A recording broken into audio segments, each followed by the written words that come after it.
વાત ધન્વંતરી લગ્નથી કરતા હોય, હું વેદ ધર્મેશભાઈને વિનંતી કરીશ કે તેઓ ધન્વંતરી વંદનાનું ગાન કરે. ખૂબ ખૂબ આભાર ધર્મેશભાઈ. આપણે આ વેબિનારમાં જે માધ્યમ થકી જોડાયા છીએ એવા આયુર્વેદ વ્યાસપીઠનો પરિચય આપવા માટે હું વેદ ભાર્ગવભાઈને વિનંતી કરીશ.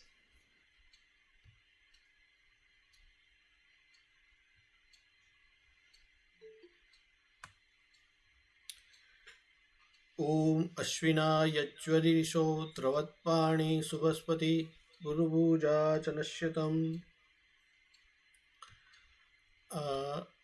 આજના આયુર્વેદ વેબિનાર 23ની અંદર ઉપસ્થિત આજના વક્તા શ્રી ભવદીપભાઈ ગણાત્રા, શ્રોતા તરીકે ઉપસ્થિત આપ સર્વે બંધુઓ બહેનો, આયુર્વેદ વ્યાસપીઠ ગુજરાતની અંદર 2007થી કામ કરી રહી છે અને રાષ્ટ્રીય કક્ષાએ મહારાષ્ટ્રની અંદર શરૂ થયેલું આ સંગઠન 26 વર્ષથી કાર્ય કરી રહ્યું છે. આયુર્વેદ વ્યાસપીઠ એ એક એવો વિચાર છે કે આયુર્વેદ ક્ષેત્રની અંદર કામ કરતા આયુર્વેદના ગ્રેજ્યુએટો ઘણા બધા છે, એમના અનેક પ્રકારના સંગઠનો પણ છે, પણ માત્ર આયુર્વેદની પ્રેક્ટિસ કરતા હોય અને સાચા અર્થમાં આયુર્વેદને જ આગળ વધારવા માટે પ્રયત્ન કરતા હોય એવા વૈદ્યોના સંગઠન એ ખૂબ જ ઓછા છે અથવા નહીં માત્ર જેવા છે. ત્યારે રાષ્ટ્રીય સ્વયંસેવક સંઘની પ્રેરણાથી સંઘના કેટલાક સ્વયંસેવકોએ વિચારપૂર્વક મહારાષ્ટ્રની અંદર આયુર્વેદનું કામ કરવા માટે વૈદ્યોનું એક અલગ સંગઠનની આવશ્યકતા જણાતા આ સંગઠનની શરૂઆત કરી. હમણાં જ ગયા વર્ષે જ એના 25 વર્ષની ઉજવણી આપણે નાગપુર ખાતે કરી.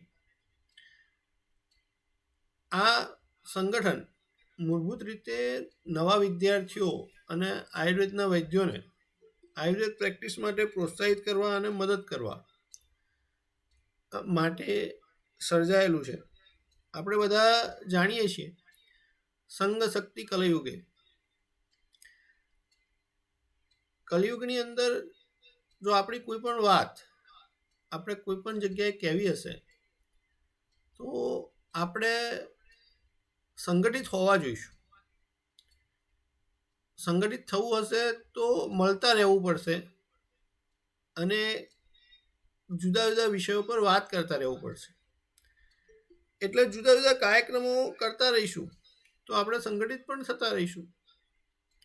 એ ધ્યાનમાં રાખીને સેવા, સંશોધન, શિક્ષણ અને પ્રસાર આ 4 પ્રકારના આયામોને ધ્યાનમાં લઈ અને આયુર્વેદ વ્યાસપીઠ પોતાનું કામ કરે છે. એકદમ નાના ક્ષેત્ર ઉપર સંહિતા પઠન બેઠકો એ ચાલતી હોય છે, જ્યાં બહુ જ થોડાક વૈદ્યો ભેગા થઈ અને એકબીજાની વાતો, એકબીજાના વિચારો એકબીજા સાથે કહેતા હોય છે. એનાથી મોટા કાર્યક્રમની અંદર આ પ્રકારના વેબિનાર અને પરિસંવાદ એ 2 કાર્યક્રમો થતા રહેતા હોય છે. આ 23મો વેબિનાર છે, એટલે દર મહિનાના બીજા ગુરુવારે સાતત્યપૂર્ણ આપણે કોઈને કોઈ વૈદ્ય પાસેથી એમના અનુભવો જાણવાનો પ્રયત્ન કરીએ છીએ. આયુર્વેદ ક્ષેત્ર માટે એવું કહેવાતું કે આયુર્વેદના વૈદ્ય પોતાની કોઈ વાત એ ક્યારેય કહેતા નહીં, પણ આજે આપણી પાસે એવા ઘણા બધા વૈદ્યો છે જે પોતાની વાત કંઈ પણ છુપાવ્યા વગર આપણી વચ્ચે કહે છે, જે નવા વિદ્યાર્થીઓ અને વૈદ્યો માટે ખૂબ જ ઉપયોગી નીવડે છે. એ જ રીતે સમાજ જાગૃતિ માટે આયુર્વેદના નામે વોટ્સએપ યુનિવર્સિટી કે અન્ય યુનિવર્સિટીઓ દ્વારા ખૂબ બધું જ્ઞાન પીરસવામાં આવે છે. ક્યારેક તો એ જ્ઞાન આપણી પાસે આવે તો આપણને પણ એમ થાય ખારું આપણે આવું જાણતા નથી, આયુર્વેદમાં આવું કંઈક છે. પણ એવું જોવા મળે છે. તો સાચી વાત સમાજને કોણ કહેશે? તો એના માટે આયુર્વેદ વ્યાસપીઠ ગુજરાતે દર ચોથા ગુરુવારે સમાજ જાગૃતિ માટે પણ એક વેબિનારનું આયોજન કરવાનું શરૂ કર્યું છે. એના પણ લગભગ 9 વેબિનાર થઈ ચૂક્યા છે.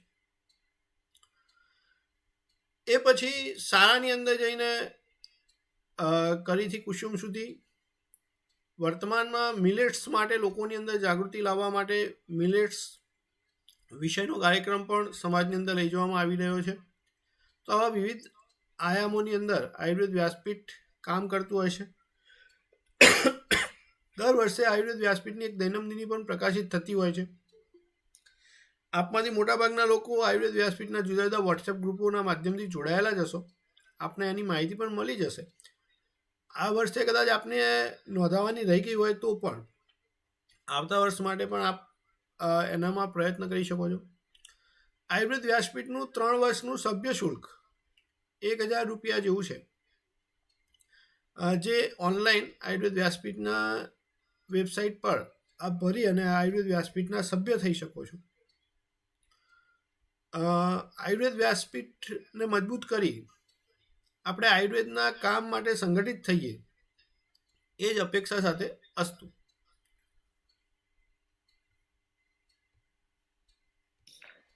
ખૂબ ખૂબ આભાર વેદ ભાર્ગવભાઈનો.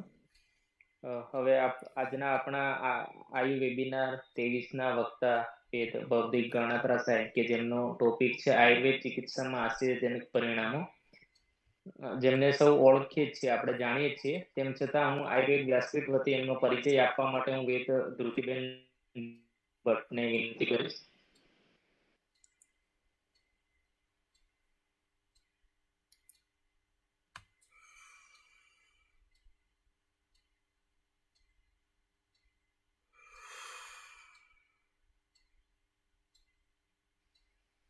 ધ્રુતિબેન.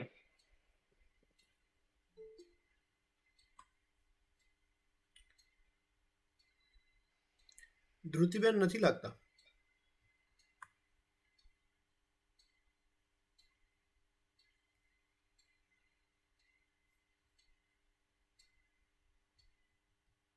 હું વેદ દેવાંગભાઈને વિનંતી કરીશ કે વેદ ભૌતિક ગણાત્રા સાહેબનો પરિચય કરાવે.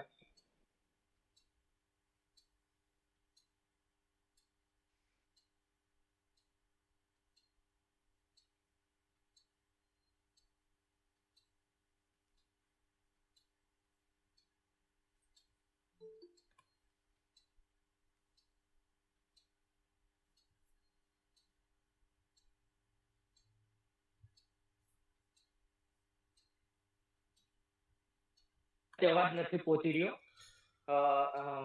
માફ કરશો. વેદ ભાર્ગવ સર, આપ જ પરિચય આપી દો. આજના વક્તા શ્રી વૈદ્ય ભૌતિકભાઈ ગણાત્રા પાસે સમા માંગુ છું. અમારા જેમને પરિચય આપવાનો તો એ 2 લોકો ઉપસ્થિત નથી રહી શક્યા. ભૌતિકભાઈનો પરિચય આપવાનું સૌભાગ્ય મને જ મળ્યું, એ બહુ સારી વાત છે. ભૌતિકભાઈ આયુર્વેદના ગ્રેજ્યુએટ છે. અત્યારે SGVP આયુર્વેદ સંસ્થાની અંદર પોતે કાર્યરત છે. એ ફોર આયુર્વેદ કરીને એક ઓર્ગેનાઇઝેશન ચાલે છે જે ઔષધો બનાવે છે, એની અંદર એ કામ કરે છે. એમનો વર્તમાન પરિચય થયો. આયુર્વેદનો અભ્યાસ કરતા હતા ત્યારે એમને નજીકથી જોવાનો મને ખૂબ આનંદ મળ્યો હતો, કારણ કે એ વખતે હું PG કરતો હતો અને UG કરતા હતા. ખૂબ ઉત્સાહી અને સતત આયુર્વેદની ચિંતા કરવાવાળું વ્યક્તિત્વ. આયુર્વેદનો કોઈ પણ કાર્યક્રમ હોય તો ભૈદીપભાઈ પાછા ના પડે અને આગળ જ ઊભા હોય એવા પ્રકારનું વ્યક્તિત્વ. જ્ઞાન મેળવવા માટે પણ એકદમ આગ્રહી વ્યક્તિત્વ. આજે એમને અનુભવો, એટલે 2007 સુધી મેં એમને શીખતા જોયા હતા, 7 થી 23 વચ્ચેના એમના જ્ઞાનના અનુભવો આજે આપણને બધાને પીરસવાના છે. તો આવો એમના મુખેથી જ એમના અનુભવનો લાભ લઈએ. ખૂબ ખૂબ આભાર. ખૂબ ખૂબ આભાર ભાર્ગવભાઈ. આ ઉપરાંત હું થોડું એડ કરવા માંગીશ ભૌતિક સર વિશે. અમે બહુ ક્યારથી ઓળખીએ છીએ, પણ જ્યારે બે જગ્યાએ છોકરાઓ કન્ફ્યુઝનમાં હોય છે. એક તો જ્યારે એડમિશન લે ત્યારે અને જ્યારે યુજી પૂરું કરે ત્યારે. તો બંને જગ્યાએ આપ સર બહુ સરસ કામ કરી રહ્યા છો. અને ખાસ કરીને જે નવા આવતા વિદ્યાર્થીઓને જે નસ્ય થ્રુ A4 આયુર્વેદા થ્રુ અને SCPમાં આપ જે કાર્યક્રમ કરો છો કે છોકરાઓને ઇન્ટરેસ્ટ પડે એ માટે આપ સાહેબનો ખૂબ ખૂબ આભાર. વેબિનારની શરૂઆત થાય પહેલા શ્રોતાગણને એક ખાસ સૂચના છે કે આપણે માત્ર વક્તાનો જ ઓડિયો વિડીયો ચાલુ રહે એવો પ્રયત્ન કરીશું. આપનો વિડીયો મ્યુટ રહે અને આપણે આ સહકાર આપીએ એવો આપ સૌને વિનંતી છે. અને આ વેબિનારનું લાઈવ પ્રસારણ યુટ્યુબ અને ફેસબુક ઉપર આપણા આયુર્વેદ વ્યાસપીઠના યુટ્યુબ ચેનલ અને ફેસબુક ઉપર પણ થઈ રહ્યું છે. જે લોકો નથી જોડાઈ શક્યા અથવા તો જે લોકો પાછળથી જોઈ શકે એ માટે બહુ સમય નહીં લેતા સાહેબ આપને વિનંતી કરું કે આપનો સ્ટાર્ટ કરો. આભાર કુણાલભાઈ, ભાર્ગવભાઈ સાથેના સંસ્મરણો શ્રી સરકારી અખંડાનંદ આયુર્વેદ મહાવિદ્યાલયના એ ભોયરામાં ચાલતી ઓપીડી, પીજીની ઓપીડી અને આઈપીડીના 4 માળ અમે બહુ લાભ લીધો છે ભાર્ગવભાઈના જ્ઞાનનો અને એમના આખા ટીમનો. આજે ખરેખર મને આનંદ છે કે હું અહીંયા આયુર્વેદ વ્યાસપીઠના મંચ પર મારી વાત મૂકવા જઈ રહ્યો છું. અને 2009માં જ્યારે વસ્ત્રાપુરમાં ક્લિનિકની શરૂઆત કરી, ગણાત્રા આયુર્વેદ પંચકર્મ ક્લિનિક, અને સફર અત્યારે સતત ચાલી રહી છે. દેવાંગભાઈનો ફોન આવ્યો કે એક સેશન આપનું રાખવાનું છે. તો વિષય શું રાખો? તો આયુર્વેદ ચિકિત્સાના આશ્ચર્યજનક અનુભવો, આવો એક વિષય મેં મૂક્યો.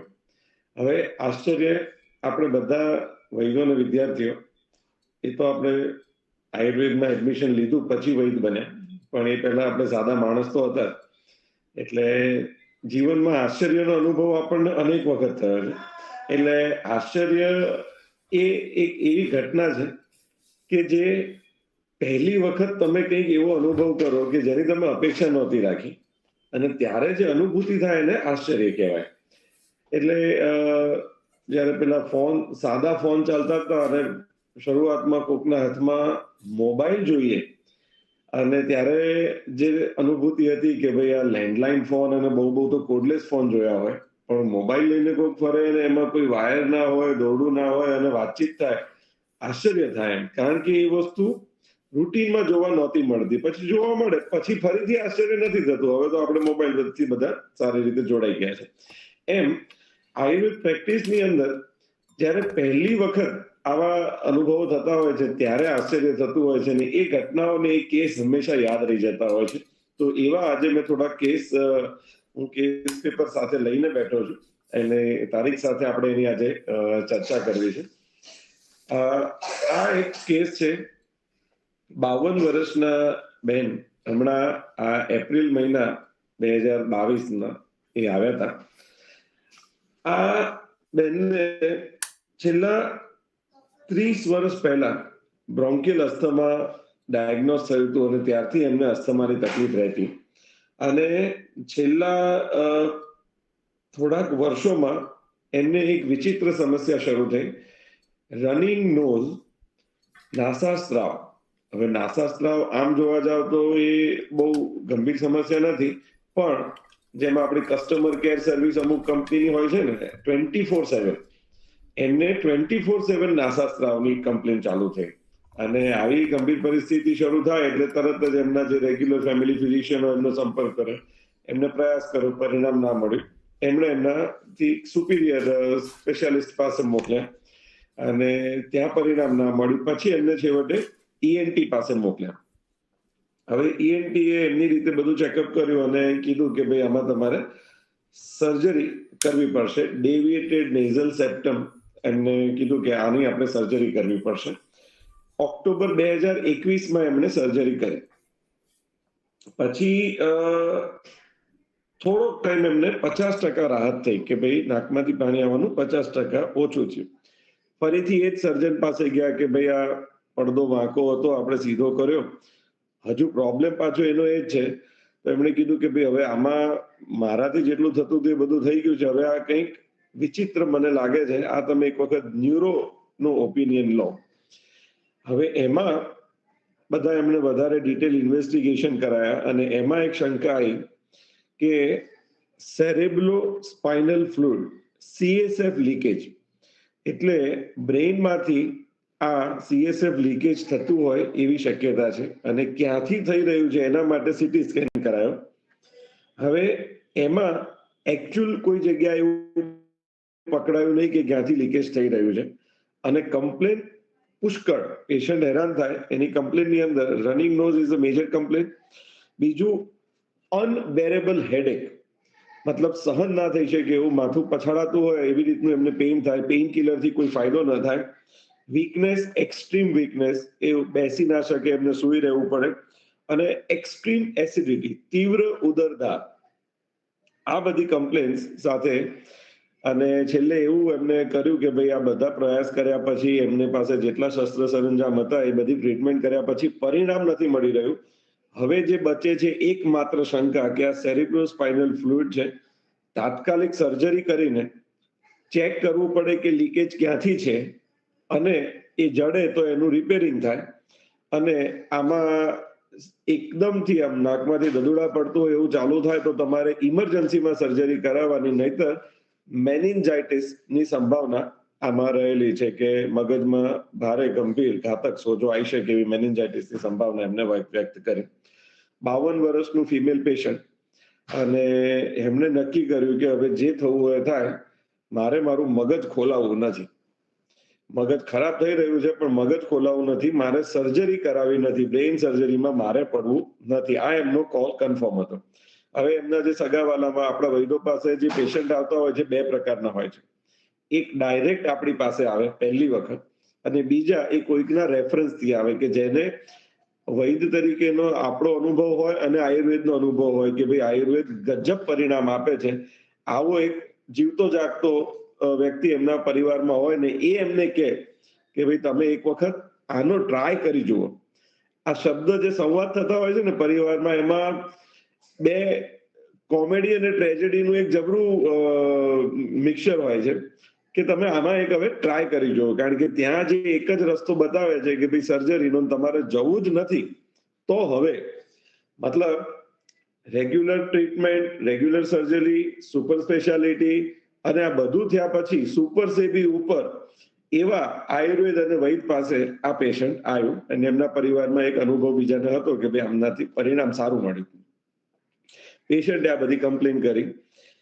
તીવ્ર ઉદરદા અને તીવ્ર શિરશૂળ, આ એક ગજબની કમ્પ્લેન હતી. અને એમણે કીધું કે આ બધી દવાઓ ને બધું જે ચાલ્યું છે, હું કંઈ પણ એક દવા લઉં ને તો પેટમાં ભયંકર બળતરા થાય છે. હવે આને મેં મારી રીતે એટલું સમજ્યું કે ભાઈ આ પિત્તની ઉષ્ણતા અને તીક્ષ્ણતા એ જે કોષ્ઠના માધ્યમથી, એટલે આહાર કે ઔષધનું આપણે નિગરણ કરીએ અને એ જે આખું અન્નવાહ સ્ત્રોતસની શરૂઆત થાય કોષ્ઠમાં અને જઠરાગ્નિમાં, એ જોડાય પછી આખા શરીર ઉપર એની અસર થાય. પણ એ પહેલો રસ્તો જ ગરબડવાળો હતો. તમારે એમ્બ્યુલન્સ ક્યાંક પહોંચાડવી છે પણ ટ્રાફિક જામ થયો હોય કે વચ્ચે રસ્તામાં પથ્થર પડ્યો હોય તો પહેલા ક્રેનથી કે ટ્રાફિક મેનેજમેન્ટથી રસ્તો ખોલવો પડે, પછી એમ્બ્યુલન્સ એની જગ્યાએ પહોંચીને કામ કરે. એટલે મેં કીધું કે આમાં પહેલા તો મારે તમારા આ જે પિત્તની સ્થિતિ છે ને એને મારે સરખી કરવી પડશે. અને ક્યારેક એવું પણ થતું હોય છે કે પિત્તની તીક્ષ્ણતા અને ઉષ્ણતાથી શરીરનો ક્લેદ એમાં અતિ દ્રવતા આવે અને એનાથી પણ આવું થતું હોઈ શકે. હવે તમારે સર્જરી કરાવી નથી તો મારા આયુર્વેદ પ્રમાણે તો આટલું આપણે કરવાનું. એમને મેં 2 ઔષધ આપ્યા. એક ગોદંતી ભસ્મની ટેબ્લેટ, એટલે 250 મિલીગ્રામની ટેબ્લેટ, 2 ગોળી સવારે અને 2 ગોળી સાંજે. અને સાથે મેં એમને સુક્તિન ટેબ્લેટ આપી. સુક્તિ ભસ્મ, શંખ ભસ્મનું આ એક સરસ મજાનું કોમ્બિનેશન વૈદ્યોને બધાને ધ્યાનમાં હશે. એ પણ 2 ગોળી સવારે અને 2 ગોળી સાંજે. 10 દિવસનો કોર્સ મેં એમને આપ્યો. અને મેં એમને કીધું કે તમારે ખોરાકમાં કશું ના લો તો સૌથી સારું. બાફેલા મગ કે જો તમને દૂધ માફક આવતું હોય તો દૂધ, અને ઉકાળીને ઠારેલું પાણી આટલું લેજો. અને વધારે પછી જરૂર લાગે તમને માફક આવે તો કેળા કે ચીકુ તમે લઈ શકો. આટલી એમને વાત કરીને એમને મોકલ્યા. 27 એપ્રિલે પેશન્ટ આવ્યું હતું, પછી એનું ફોલોઅપ માટે 9મી મે આવ્યું. જે આશ્ચર્યની ઘટના હતી એ અહીંયા ઘટી. નાસાસ્રાવ પૂર્ણ લાભ. હવે આ જે લીકેજ હતું જેના માટે આ બધા અત્યાર સુધીના જે તોફાનો થયા એમની મૂળ સમસ્યા હતી, એ લીકેજ 10 દિવસમાં કમ્પ્લીટ એમનું બંધ થઈ ગયું. એટલે નાસાસ્રાવ એમનો શૂન્ય થઈ ગયો. શિરશૂલમાં 50% ફાયદો થયો. હવે માથું દુખતું હતું પણ પછાડવું પડે એટલું બધું નહોતું દુખતું. અને ઉદરદાહ પૂર્ણ લાભ. આ અમે જેટલા પણ વૈદ્યો પાસેથી બધું શીખ્યા છે કે હિસ્ટ્રી અને ઔષધ યોજના એ હજુ પણ સંસ્કૃતમાં લખીએ છીએ, એટલે હું એ જ શબ્દો બોલી રહ્યો છું. અને નાસા કફ પૂર્ણતા અનુભૂતિ, જ્યાંથી અનકન્ટ્રોલ ફ્લો આવતો હતો ત્યાં આગળ કફ પૂર્ણતા એટલે કફ ભરાઈ ગયો હોય એવી એમને અનુભૂતિ થઈ. પણ પેશન્ટના ચહેરા ઉપર જે આનંદ હતો અને એ આશ્ચર્યનું કારણ હતું. અને આ સુપર સ્પેશિયાલિટીથી ઉપર જઈને આયુર્વેદ પાસે આવે અને 10 દિવસમાં આવું પરિણામ મળે ત્યારે જે આશ્ચર્ય થયું એની આ વાત છે. પછી મેં એમને સાથે આ કફ પૂર્ણતાની અનુભૂતિ થઈ એટલે શ્વાસામૃત નામનું એક પ્રવાહી આવે છે, 5 ml સવારે અને 5 ml સાંજે, એવું જોડ્યું. 2 ગોળી સુપ્તિમની ચાલુ રાખી, 2 ગોળી ગોદંતીની ચાલુ રાખી અને બીજા 20 દિવસનો મેં એમને કોર્સ આપ્યો. અને 20 દિવસે પેશન્ટ પાછું આવે છે ત્યારે એમને ક્યારેક સવારમાં નાસાસ્રાવ થતો હતો. અને હવે મજાની વાત મિત્રો, આપણે બધા પેશન્ટ સાથે ડીલ કરીએ છીએ અને જે થતું હોય છે, પેશન્ટ બહુ ખુશ થઈને ગયું હતું 10 જ દિવસમાં. એટલે બધા બહુ રાજી હતા. અપેક્ષાથી વધારે પરિણામ એમને મળ્યું હતું. કોલ્ડ ડ્રિંક અને શરબત કે ઘરે ગેસ્ટ આવ્યા હતા ને એટલે મેં લીધું. હવે આમાં પણ કોમેડી અને ટ્રેજેડીનું કોમ્બિનેશન છે. આમ અંદરથી એવો આપણને હરખ થાય કે પેશન્ટને એટલું બધું સારું લાગ્યું કે આ બધું કાયમ માટે મટી ગયું. એટલે એને કોલ્ડ ડ્રિંક અને શરબત લેવાની હિંમત કરી. એ એક આનંદની વાત થઈ. અને બીજી વાત, કલયુગની જે વાસ્તવિકતા કે રસનેન્દ્રિય સ્વાદેન્દ્રિય ઉપરનો કાબુ એ સૌથી કપરો કાબુ હોય છે. અને એટલે જ સ્વસ્થ ચતુષ્કની શરૂઆત માત્રાશીતિથી થાય છે કે માત્રા જાળવવા માટે સ્વાદેન્દ્રિય ઉપર તમારો કાબુ હોવો જોઈએ. અને એમાં એમના કોલ્ડ ડ્રિંક શરબત લીધા એટલે પાછું થોડુંક નાસાસ્રાવ ચાલુ થયો.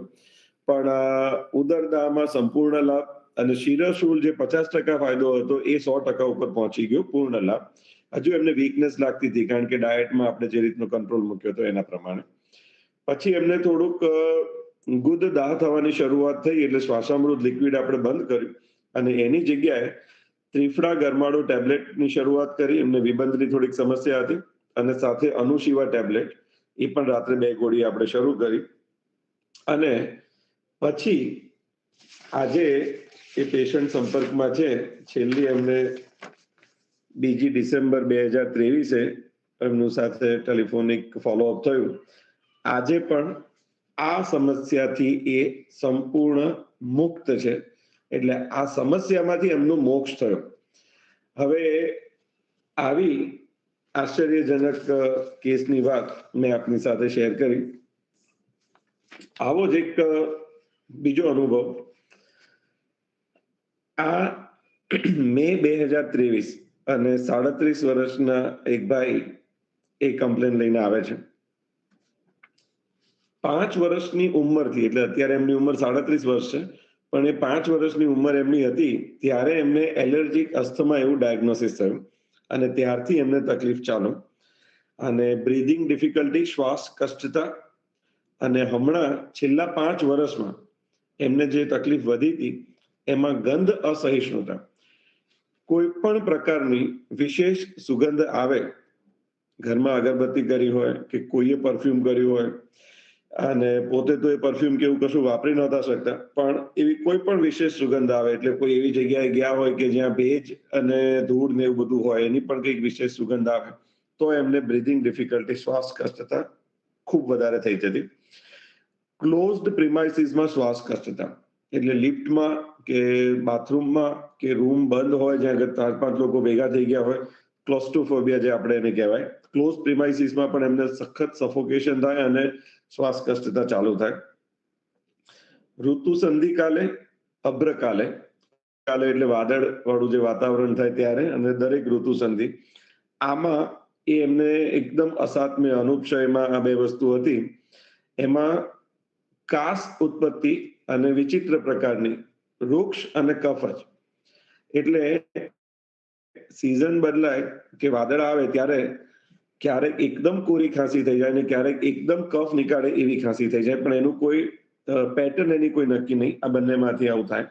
અને સ્નોરિંગ, નસકોરા ખૂબ બોલે એમને. સાથે એમાં એક આ બહુ મજાનું ઓબ્ઝર્વેશન એમણે કીધું કે છેલ્લા ઘણા વર્ષોથી એવું થઈ રહ્યું છે કે એસિડિટીનો પ્રોબ્લેમ વધ્યો છે અને કંઈક તીખું ખવાઈ જાય એટલે તરત પેટમાં બળે અને તરત જ શ્વાસની તકલીફ ચાલુ થાય. હવે શ્વાસની જે વાત છે એ પિત્ત સ્થાન સમુદ્ભવા, આવો એક રેફરન્સ અહીંયા મને તરત કોરિલેટ થયો. અને પેશન્ટની હિસ્ટ્રીમાં એ એક રિટેલ સ્ટોર ચલાવતા હતા અને સ્ટ્રેસ ખૂબ હતો. સ્ટાફ એમની જોડે એક જ જણનો હતો અને સ્ટ્રેસ એમને ખૂબ રહેતો. સવારથી રાતને મોડે સુધી પોતાની દુકાન પર બેસતા.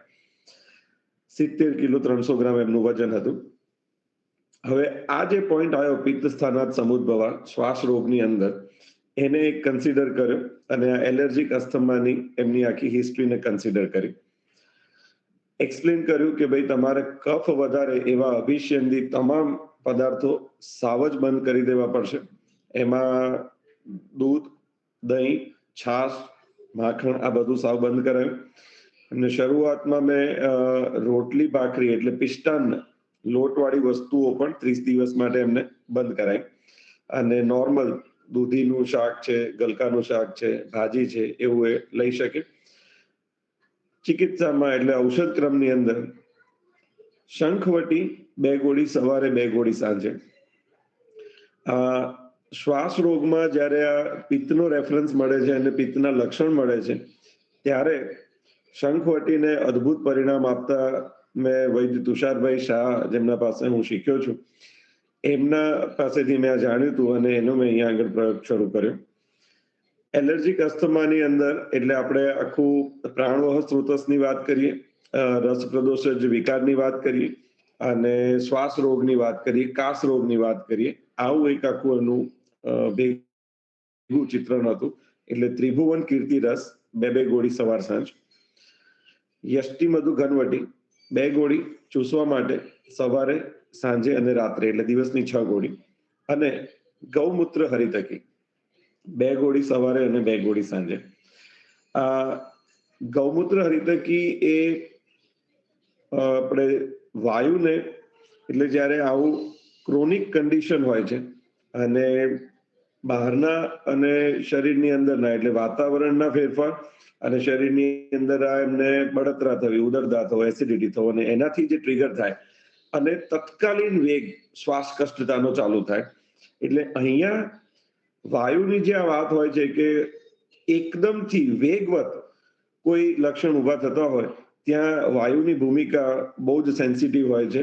અને આવા તમામ કિસ્સાઓમાં મારુત અનુલોમન, એમાં ગૌમૂત્ર હરિતકીએ અદ્ભુત, વારંવાર આમ જોવા જાવ તો દર વખતે અદ્ભુત પરિણામ આપ્યા છે. અને 2 ગોળી સવાર સાંજ મેં એમને ગૌશેવાની ચાલુ કરી ગૌમૂત્ર હરિતકીની. 30 દિવસનો કોર્સ આપ્યો. 30 દિવસે એમને ફોલોઅપ માટે આવવાનું હતું. 18મી મે અને આવ્યા 23મી જૂને. આમાં જે એમને ઇન્હેલેશન લેવું પડતું હતું, એમણે જે અગાઉ વાત કરી હતી, ડ્રાય પાવડર ઇન્હેલેશન એ દિવસમાં અનેક વખત લેવું પડતું. અને 30 દિવસે જ્યારે પાછા આવ્યા ત્યારે 0 નીડ ઓફ ઇન્હેલેશન, એક પણ વખત એમને ઇન્હેલેશન લેવાની જરૂર હવે પડતી નહોતી. અને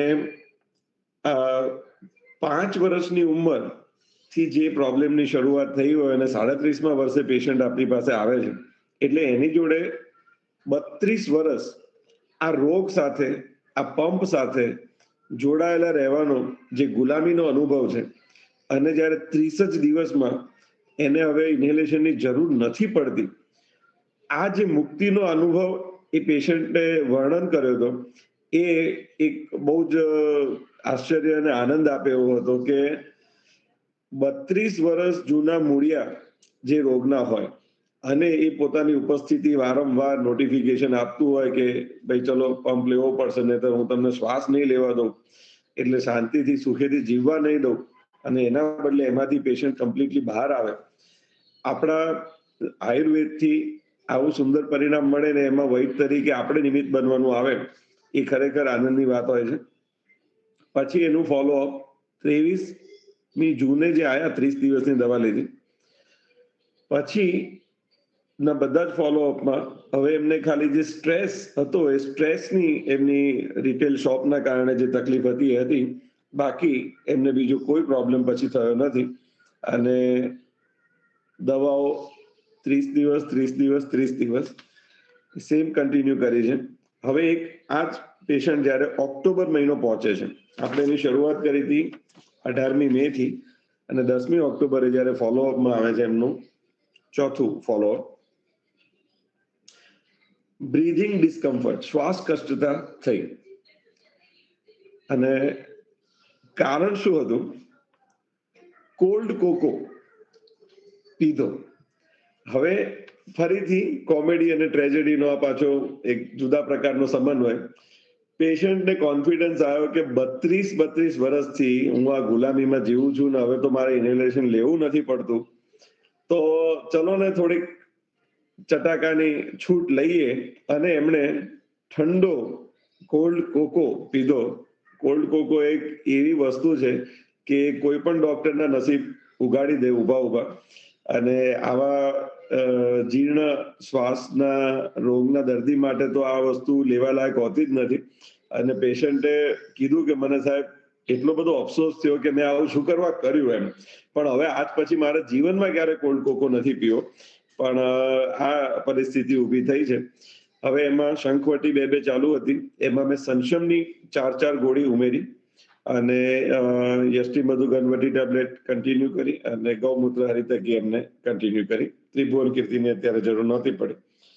પછી એ પેશન્ટ પાછું ફોલોઅપમાં આવે છે 30 દિવસ પછી, એને સંપૂર્ણ લાભ છે, અને અત્યારે પણ પેશન્ટ સરસ રીતે એની બધી એક્ટિવિટીઝ કરી રહ્યું છે. અને હમણાં જે આપણે અમદાવાદમાં જે આખું વરસાદી માહોલ, એટલે કારતક મહિનામાં અષાઢી માહોલ થયો હતો, અને પછી પણ પેશન્ટ સાથે વાત થઈ હતી કે સાહેબ આવું ક્યારે પણ થાય તો હું તો હેરાન થઈ જતો, પણ આ વખતે આખી સિઝન મારી એટલી સરસ રહી કે હવે મને એ કોન્ફિડન્સ આવી ગયો છે કે આ રોગમાંથી હવે હું કાયમી આઝાદ થઈ ગયો છું, ફરીથી ક્યારે મારે આમાં હેરાન થવાનું આવશે નહીં. આવા 2 કેસ, અને આ ત્રીજો કેસ. આ કેસ છે 2011, એટલે મારા પ્રેક્ટિસની શરૂઆતનું બીજું વર્ષ કહેવાય એવું. આ એક પેશન્ટ એવું હતું કે જેની પાસે કોઈ રેફરન્સ નહોતો. એ મારા કોમ્પ્લેક્સમાં ફરતું હતું અને કંઈક શોધતું હતું. નજીકમાં જ વસ્ત્રાપુરમાં જ એમનું રહેવાનું હતું, અને ઉભય જાનુ સંધિ પ્રદેશે વેદના +++, અને અંશ સંધિ વેદના $+, એટલે બંને ઢીંચણમાં એક્સ્ટ્રીમ પેઇન, અને બંને ખભામાં પણ એક્સ્ટ્રીમ પેઇન. ઉદર ગૌરવ, ભૂખ નથી લાગતી, ક્ષુધા એકદમ અલ્પ, મલ પ્રવૃત્તિ સવિબંધ, મૂત્ર પ્રવૃત્તિ આર્તવ પ્રવૃત્તિ સમ્યક, અને ઉદ્ગાર પ્રવૃત્તિ હતી. હવે આ જે બધું લખ્યું એ પહેલા પેશન્ટ આવ્યું, અને એમનું ખાલી કહેવું એટલું હતું કે ભાઈ મારે આયુર્વેદિક મસાજ કરાવવો છે, મને ઢીંચણ અને ખભામાં દુખાવો થાય છે. અને કન્સલ્ટિંગ કર્યું, અને જે આપણી પ્રશ્ન પરીક્ષા, દર્શન પરીક્ષા, સ્પર્શ પરીક્ષા, ઢીંચણમાં અને ખભામાં શોથ પ્રોમિનન્ટ હતો, એટલે મોટા પ્રમાણમાં શોથ હતો, અને એ શોથ ઉષ્ણ પણ હતો, અને સવારે પ્રાતઃકાલે સ્તબ્ધતા એ પણ આની અંદર હતું. એટલે આપણા વૈદો માટે આમ વાત એનું ડાયગ્નોસિસ કરવું બહુ સહેલું થઈ જાય. પેશન્ટની બીજી એક વિશેષ બાબત એવી હતી કે એમના પરિવારમાં ઘણા બધા ડોક્ટર્સ છે, પેશન્ટની ઉંમર 2011માં 39 વર્ષ, 39 યર્સ ફિમેલ.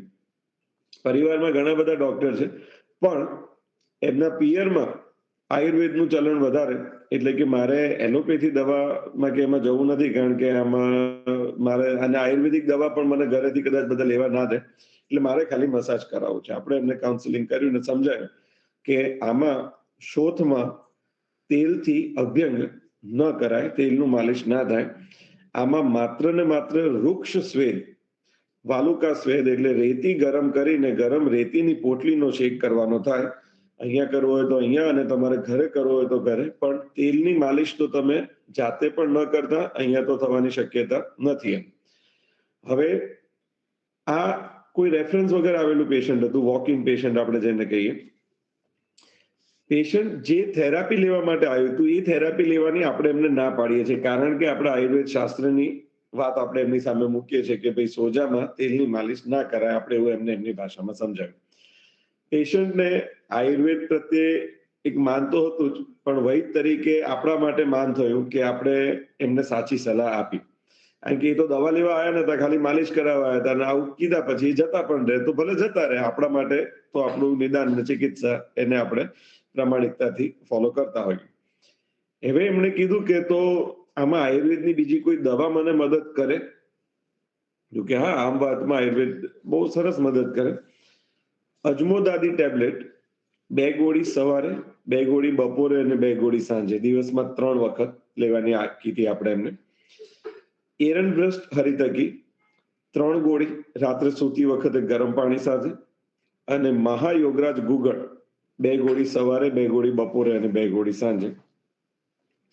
10 દિવસનો કોર્સ આપણે એમને આપ્યો. એ વખતે 10 દિવસે પેશન્ટ પાછું આવ્યું, એને થોડુંક સારું લાગ્યું. દુખાવો હજુ એવો જ હતો, પણ સારું લાગ્યું હોય એવી એમને અનુભૂતિ થઈ. આ આપણા બધા વૈદ મિત્રોનો આ કોમન અનુભવ રહ્યો હશે. ઘણી બધી વખત એવું થતું હોય છે, 10 દિવસ કે 15 દિવસમાં જ્યારે આપણે તરત ફોલોઅપ ગોઠવતા હોઈએ છીએ, ત્યારે એવું કોઈ ઓબ્જેક્ટિવ ડિફરન્સ ના આવ્યો હોય. આપણને એવું આમ દેખાય નહીં કે સોજો બહુ જ ઓછો થઈ ગયો છે, કે પેશન્ટનો દુખાવો એકદમ હળવો થઈ ગયો છે, એવી કોઈ વાત એમાં ઊભી ના થઈ હોય. પણ પેશન્ટ કહે કે મને સારું લાગે છે. હવે આ દવા લેવાથી દુખાવો હજુ મટ્યો નથી, પણ સારું લાગવાની શરૂઆત થઈ. આને આપણે આપણી રીતે ઇવેલ્યુએટ કરીએ છીએ ત્યારે આપણને ખ્યાલ આવે છે કે એની સાથે આપણે એને લંગન ને એ બધું સજેસ્ટ કરેલું. જઠરાગ્નિ પ્રદીપ્ત થાય અને આમનું પાચન થાય, શરીરની અંદર પ્રાણનું વહન, પ્રાણવહ સ્ત્રોતસ એ શુદ્ધ થાય, રસવહ સ્ત્રોતસ શુદ્ધ થાય. એટલે એમને જે ગ્લાની, અંગ ગૌરવ અને ગુરુતા, આ બધું જે હોય છે એમાં લાઘવતા આવે. અને લાઘવતા આવે એમાં પેશન્ટને આ ફિલિંગ આવી જતી હોય છે કે મને સારું લાગે છે. મતલબ એને એવું ખબર પડી કે ભાઈ આ બધો ટ્રાફિક હટી ગયો, રસ્તા ઉપર પથરા પડ્યા હતા અને ટ્રાફિક જામ થયો, તો આ રસ્તો ખુલી ગયો. હવે મને દેખાય છે કે એમ્બ્યુલન્સ ફટાફટ સાઈટ સુધી પહોંચી જશે તો પછી રિઝલ્ટ આપી દેશે. આ અનુભૂતિ હોય છે. અને એ આપણે તટસ્થતાથી પૂછીએ છીએ ત્યારે પેશન્ટ પોતે જ એવું કહે છે કે મને સારું લાગે છે. ધીસ ઇઝ ધ સાઇન કે આપણે રાઈટ ટ્રેક ઉપર જઈ રહ્યા છે. આપણે એમને સેમ ટ્રીટમેન્ટ કન્ટિન્યુ કરી. અજમોદાદી 2 ગોળી 3 ટાઈમ, એરનબ્રસ્ટ હરિતકી 3 ગોળી રાત્રે સૂતી વખતે, મહાયોગરાજ ગુગળ 2 ગોળી 3 ટાઈમ, અને મહારાસનાદી કાઢા લિક્વિડ એ આપણે એમાં ઉમેર્યો.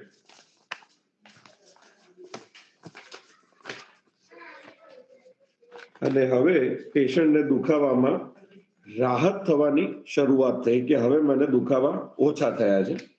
અને 14મી નવેમ્બરે 28 સપ્ટેમ્બર 2011 ફર્સ્ટ કન્સલ્ટેશન, એટલે 28મી સપ્ટેમ્બર એટલે ઓક્ટોબરનો આખો મહિનો અને નવેમ્બરના 14 દિવસ સેમ ટ્રીટમેન્ટ કન્ટિન્યુ. 1.5 મહિના માટે સેમ ટ્રીટમેન્ટ કન્ટિન્યુ. સંપૂર્ણ લાભ. દુખાવા ઢીંચણના અને ખભાના સંપૂર્ણ મટી ગયા છે. એનર્જી લેવલ પણ હવે એમનું સારું થઈ ગયું છે અને એમને બીજી કોઈ તકલીફ નથી. અને પછી 2012માં ડિસેમ્બર મહિનામાં પેશન્ટ એની બીજી કમ્પ્લેન માટે આવે છે. હવે બધા જ વૈદ મિત્રોના અનુભવો આની સમાન જ હશે. આમાં કઈ મને એકલાને આવા નવા અનુભવો થયા છે એવું નથી. આજે આ તો વક્તાની જવાબદારી મારી છે, જેમ પરિચયની જવાબદારી એક જણની હોય, પ્રાર્થનાની જવાબદારી એક જણની હોય, ઉદ્બોધનની જવાબદારી એક જણની હોય, એમ આજે વક્તાની જવાબદારી મારી છે. પણ આ પરિસંવાદમાં આ બધી ચર્ચાઓ કરવાથી આપણને ક્યાંક ક્યાંક નવા શબ્દો, નવા ઔષધો, નવા કન્સેપ્ટ એ યાદ આવતા હોય છે. નવા એટલે આપણા શાસ્ત્રમાં લખેલા, પણ એ કેસની અંદર એને નવી રીતે કદાચ આપણે ઉપયોગમાં યુક્તિ પ્રયોગથી લીધા હોય અને એની ચર્ચા આપણને ક્યાંક ક્યાંક આપણા ઓનગોઈંગ કેસીસમાં મદદ કરતી હોય અને પેશન્ટ સાથેની ચર્ચામાં. આ પેશન્ટની એક વિશેષ વાત એમણે પછીથી કરી. આ 45 દિવસમાં બધું 100% રિઝલ્ટ મળ્યા પછીથી કે ભાઈ અમારા પરિવારમાં ઘણા બધા ડોક્ટર્સ છે અને એમની સાથે વાત થઈ હતી અને એમણે કીધું હતું કે આ રૂમેટોઇડ આર્થરાઇટિસ છે. આપણે એને આપણું આયુર્વેદિક નામ પાડ્યું હતું આમવાત, એટલે રૂમેટોઇડ આર્થરાઇટિસ એમને કીધું. અને કે મેં બધાને પૂછ્યું હતું તો એમણે કીધું હતું કે આમાં તો પેઇન કિલર અને કદાચ જરૂર પડે તો સ્ટીરોઇડ્સ પણ લેવી પડે અને આમાં પરમેનન્ટ સોલ્વ થઈ જાય એવું જરૂરી હોતું નથી. ઘણા બધા કિસ્સાઓ દાયકાઓ સુધી સ્ટીરોઇડ લેતા હોય છે અને એમાં પછી આગળ જતા બીજી ડિફોર્મિટીઝ પણ આવતી હોય છે. આપણે પણ આવા કિસ્સાઓ જોયા છે. 10-10, 15-15 વર્ષથી રુમેટિઝમમાં સ્ટીરોઇડ્સ ને એ બધું લેતા હોય પેશન્ટ અને છતાં એવું પરિણામ ના મળતું હોય, દુખાવા તો પણ રહેતા હોય અને પછી આયુર્વેદ પાસે આવતા હોય છે. પણ નસીબ જોગે પેશન્ટનું નસીબ એટલું સારું હતું કે એમણે આવું કશું કર્યા વગર સીધા એ આયુર્વેદ પાસે આવ્યા અને એ રૂમેટોઇડ આર્થરાઇટિસ એટલે કે આમ વાત 45 દિવસમાં નેસ્ત નાબૂદ થઈ ગયું. કારણ કે અનવહ સ્રોતસને બગાડે એવું કોઈ જ ઔષધોનું દૂષણ બીજી કોઈ રીતે થયું નહોતું અને સીધી જ આપણી આયુર્વેદની લંઘનની સ્થિતિમાં આપણે પેશન્ટને લઈ ગયા, વૃક્ષ સ્વેદની સ્થિતિમાં લઈ ગયા અને આમને પાચન કર્યું અને વાયુનું આપણે અનુલોમન કર્યું. આટલા સ્પષ્ટ જે આપણા બધા વિધાનો છે આયુર્વેદમાં કીધેલા, એટલે ત્યારે હું હંમેશા એ વસ્તુને યાદ રાખું છું અને મેં આત્મસાત કરી છે. આયુર્વેદો ઉપદેશેષુ વિધેયો પરમ આદરઃ. આયુર્વેદના ઉપદેશ પ્રત્યે પરમ આદર. મિત્રો, આ બહુ જ અગત્યનું છે. બીજા બધા વિજ્ઞાન પ્રત્યે આપણને આદર છે, એમની રીતે પ્રયત્ન કરે છે, એમનું પણ હેતુ પેશન્ટને હિત પહોંચાડવાનું જ છે, પણ એ એમના ચાવીથી તાળું ખોલે છે જેટલું ખુલે એટલું. પણ આપણે આયુર્વેદના વૈદ્યો માટે, આયુર્વેદના ઉપદેશો માટે પરમ આદર હોવો જોઈએ. કોઈ ઈએનટી સર્જને કે કોઈ બીજા ન્યુરો સર્જને જોયું છે તો પછી હવે આમાં આયુર્વેદને ક્યાં મૂકવું, તો એના માટે આદર, પણ આયુર્વેદના ઉપદેશો માટે પરમ આદર. આવી વાત જે આપણા ઋષિમુનિઓએ આપણી સંહિતામાં આપણને કહી છે, એમણે એમના ક્યાંય કોપીરાઇટ મૂક્યા નથી. એમણે બધા કોપી લેફ્ટ કર્યા છે કે ભાઈ તમે આમ વાતનું આવું વૃક્ષ સ્વેદનું નિદાન ને ચિકિત્સા ને બધું કર્યું તો ચરક ઋષિને આપણે એની કોઈ રોયલ્ટી આપવી પડતી નથી. ત્યાં રેફરન્સ તરીકે ચરક ઋષિનું તમે નામ ન બોલ્યા હો તો તમારી ઉપર કોઈ આઈપી રાઇટનો કોઈ કેસ કરતું નથી. એ રજસ તમસથી નિર્મુક્ત થયેલા આપણા આપ અને એમણે આપણા માટે સંહિતામાં જ્યારે આ બધું ખુલ્લું મૂક્યું હોય અને એ પરંપરામાં આપણે વૈદ બન્યા છે, ત્યારે આપણા કેસ પેપરમાં લખેલી વાતને રજૂ કરવામાં આપણને કોઈ સંકોચ હોય જ કેવી રીતે શકે? આ અનુભૂતિ એ આપણા બધા જ વૈદોની રહી છે. અહીંયા ભાર્ગવભાઈ છે, ફાલ્ગુનભાઈ છે, દેવાંગભાઈ છે, ધર્મેન્દ્રભાઈ છે. અમે યુજીમાં કોલેજમાં ભણતા હતા, એટલે બગડિયા તગડિયામાં કહેવાય ને, એસવાયમાં ટીવાયમાં, ત્યારે દર ગુરુવારે અહીંયા વાડજ ખાતે ધર્મેન્દ્રભાઈના ચક્રપાણી ક્લિનિકમાં દર ગુરુવારે બેઠક થતી. પછી અહીંયા નારણપુરા ટેલિફોન એક્સચેન્જની સામે વનૌષધિ ઉદ્યાનનો એક ગાર્ડન છે, ત્યાં અમે બેસતા અને બધા વૈદો આવતા અને આવી જ ખુલ્લા મનની ચર્ચાઓ થતી કે મેં આ ઔષધ આટલી માત્રામાં આટલા દિવસ સુધી આપ્યું અને એમાંથી જે જાણવા મળતું ને શીખવા મળતું. એટલે આજે 15 વર્ષની પ્રેક્ટિસ પછી આ વાતને અહીંયા આગળ કહેતા મને જે અનુભૂતિ થઈ રહી છે એ એક જુદા જ પ્રકારની છે અને આ પરંપરાને આપણે આયુર્વેદ ક્ષેત્રમાં વ્યાપક બનાવવાની છે અને આયુર્વેદ વ્યાસપીઠ થકી અને આપણા બધાના સહયોગ થકી આ પરંપરાને આપણે આગળ લઈ જઈશું અને આયુર્વેદ થકી સમાજના ખૂબ મોટા વર્ગને સ્વાસ્થ્યની સાથે એમનો મેળાપ કરાવીશું અને આ જે મોક્ષ એમને આપવાનો છે, જે બંધનમાં રોગ અને લક્ષણોના બંધનમાં એ છે, એમાંથી એમને મોક્ષ આપવાનું કામ આયુર્વેદ થકી આપણે કરીએ છીએ. સમય 9:46 થયો છે. મારે મારું વક્તવ્ય પૂરું કરવાનું છે અને પ્રશ્નોત્તરી માટે કૃણાલભાઈ આપ ગાઈડ કરો એવી રીતે આગળ વધીએ. ખૂબ ખૂબ આભાર ભવદીપભાઈ આપનો. આપે જે આપના વર્ષોના એક્સપિરિયન્સ શેર કર્યા એ બદલ આપનો ખૂબ ખૂબ આભાર. શ્રોતાગણને વિનંતી છે કે આપના પ્રશ્નો હોય તો ચેટ બોક્સમાં લખે. એ પહેલા સર એક પ્રશ્ન છે કે સર આપનો જે પહેલો કેસ હતો જેમાં જે સિમ્પટમ હતા CSF રાઇનોરિયા, એમાં કોઈ પાસ્ટ હિસ્ટ્રી હતી કે નહીં? કેમ કે એને ઓલરેડી DNS ની સર્જરી કરાવી દીધી હતી. આ સિમ્પટમ જનરલી CSF રાઇનોરિયા કાં તો વાત જ કરતી સમય એટલે એલર્જીમાં મળતું હોય છે. તો અત્યારે કોઈ મેડિસિન ચાલુ છે અને કોઈ પાસ્ટ હિસ્ટ્રી મળી કે નહીં? એ બે ક્વેશ્ચન હતા મારા. એ જે બેન છે 52 વર્ષની ઉંમર, એમને 30 વર્ષ પહેલા બ્રોન્કિયલ અસ્થમાનો એટેક આવેલો અને બ્રોન્કિયલ અસ્થમાની એમને ટ્રીટમેન્ટ એલોપેથીની લીધેલી. આવું 30 વર્ષ પહેલા એમને થયું હતું અને હમણાં જે આ બધી કમ્પ્લેન થઈ હતી એ થોડાક સમયથી પાછી ચાલુ થઈ હતી, એટલે ડેફિનેટલી એ પાસ્ટ હિસ્ટ્રી એમની કરી. અને અત્યારે એમના નાસાસ્ત્રાવની કમ્પ્લેન બિલકુલ નથી. એમને જે પાચન તંત્રની બીજી એમનું વજન ખૂબ વધારે છે. અત્યારે એમનું વજન 91 અને પછી 88 કિલો છે. એટલે એમને વિબંધ અને ક્યારેક ઉરસુલ આવા કારણોસર પેશન્ટ હજુ પણ સંપર્કમાં છે. પણ એ જે પ્રોબ્લેમ પૂરો થયો એ પ્રોબ્લેમ હવે પાછો એમનો આવી રહ્યો નથી. એટલે અત્યારે પણ patient is completely out of that symptoms. Okay sir. અને સર બધા પેશન્ટમાં આપણે આ રીતે પિત્તનું વિચારીને કરી શકીએ ટ્રીટમેન્ટ? હા, એટલે આમ તો પુરુષમ વિક્ષય એવું કીધું છે. પુરુષ એટલે આ યુટ્યુબમાં અને ફેસબુકમાં જવાનું છે એટલે પુરુષ શબ્દ એટલે જેમ આપણે હું રહું છું તો વસ્ત્રાપુર, ઉદયપુર, જયપુર, પુર એટલે નગર અને આખા નગરનું જે રાજા હોય એને પુરુષ, એવી રીતે એટલે દરેક હ્યુમન બિઈંગ માટે પુરુષ શબ્દ આયુર્વેદમાં વપરાયો છે. અને આપણે જ્યારે નિદાન ચિકિત્સા કરતા હોઈએ ત્યારે પુરુષમ વિક્ષય એટલે પેશન્ટે દરેકમાં ફેરફાર હોય છે. આમાં જે તીવ્ર ઉદરદાનો જે કન્સેપ્ટ હતો અને એની સાથે તીવ્ર શિરશૂળનો જે કન્સેપ્ટ હતો એને અને પેશન્ટે એવું બહુ જ ક્લિયર કટ કીધું કે હું કોઈ પણ દવા લઉં છું, ત્યાં સુધી એલોપેથીની દવા લેતા હતા, કોઈ પણ દવા લઉં છું મને અંદર સખત લાય પડે છે. હવે દવાને આગળ લઈ જવા માટે પિત્તનો અવરોધ છે એને તોડવો આવશ્યક હતો અને સાથે આ પિત્તની ઉષ્ણતા તીક્ષ્ણતાથી ક્લેદ દ્રવ સ્વરૂપમાં અને આ સ્ત્રવણ થતું હોય, આ બે વસ્તુ જોડી અને આપણે આ ગોદંતી સુક્તિનો પ્રયોગ શરૂ કર્યો અને નિશાનો ઉપર તીર લાગ્યું. એટલે આમાં તો પિત્તવાળું જે આપણે ડાયગ્નોઝ કર્યું હતું એ પરફેક્ટ નીકળ્યું. Okay, thank you sir.